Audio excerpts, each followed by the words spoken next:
Hello members, this is Aman from अपमो stocks. We hope that you are doing well. तो जिस stock को हम लोग आज डिस्कस करने वाले हैं स्टॉक एनालिसिस में, इसका नाम है डाबर। इस स्टॉक को कवर करने का ये कारण है कि स्टॉक ने अपने डेली चार्ट में फॉलिंग वेज पैटर्न का ब्रेकआउट दिया था 23 नवंबर 2022 को। और स्टॉक लगातार ब्रेकआउट देने के बाद ऊपर ही क्लोज कर रहा है ब्रेकआउट प्राइस के। तो इस केस में जो ब्रेकआउट प्राइस है दैट इज अराउंड 549। तो फॉलिंग वेज के केस में मैक्सिमम टारगेट कैसे निकालते हैं वो हम इस वीडियो में स्टडी करेंगे। इस केस में आपको दो वैल्यूज को आइडेंटिफाई करना पड़ता है। पहली वैल्यू होगी ब्रेकआउट प्राइस और दूसरी वैल्यू होगी विड्थ ऑफ फॉलिंग वेज। तो इस केस में जो ब्रेकआउट प्राइस है दैट इज अराउंड 549 रुपीज, और जो विड्थ है फॉलिंग वेज की दैट इज अराउंड 20 रुपीज। जब आप इन दोनों वैल्यूज को ऐड कर देंगे आपको मैक्सिमम टारगेट मिल जाएगा स्टॉक में, जो कि निकल कर आ रहा है 569 रुपीज का। तो कैसे निकाला है टारगेट?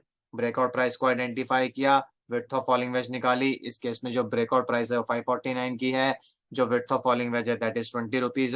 दोनों वैल्यूज को ऐड किया, आपको मैक्सिमम टारगेट मिल गया 569 रुपीज का। बट स्टॉक में बहुत इंपॉर्टेंट चीज है, और वो ये है कि स्टॉक को 568 के लेवल पर काफी ज्यादा रेजिस्टेंस मिल सकती है।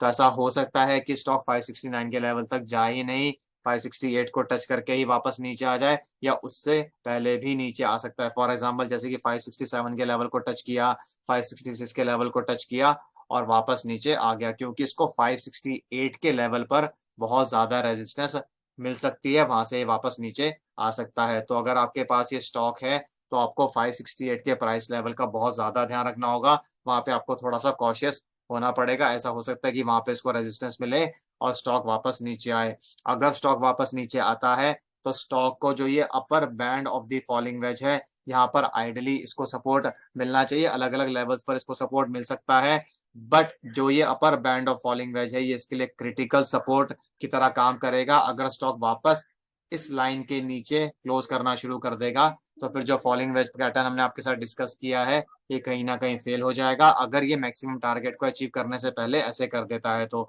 फॉर एग्जाम्पल मान लीजिए कि मंडे को स्टॉक वापस नीचे आता है और वापस से इस फॉलिंग वेज पैटर्न की रेंज में घुस जाता है, तो ये ब्रेकआउट कहीं ना कहीं फेल हो जाएगा और आपको फिर से ब्रेकआउट का वेट करना पड़ेगा और फ्रेश टारगेट को कैलकुलेट करना पड़ेगा। बट अगर स्टॉक लगातार ऊपर जाता रहता है तो मैक्सिमम टारगेट 569 का निकल कर आ रहा है वैसे, बट 568 के लेवल पर स्टॉक को काफी ज्यादा रेजिस्टेंस मिल सकती है। वहां पर इसको हर्डल मिल सकता है। ऐसा हो सकता है कि स्टॉक 566, 567, 568 के लेवल को टच करे और वापस नीचे आ जाए। अब जो दूसरी इंपॉर्टेंट बात है स्टॉक में वो है कि अगर स्टॉक 570 के लेवल को तोड़ देता है और उसके ऊपर सस्टेन करना शुरू कर देता है, कहने का मतलब है कि लगातार 570 के ऊपर क्लोज करना शुरू कर देता है, फिर इस स्टॉक में 575 रुपीज का टारगेट भी आ सकता है। तो पहला टारगेट आप लेकर चलेंगे कहीं ना कहीं 567 से लेके 569 के बीच का।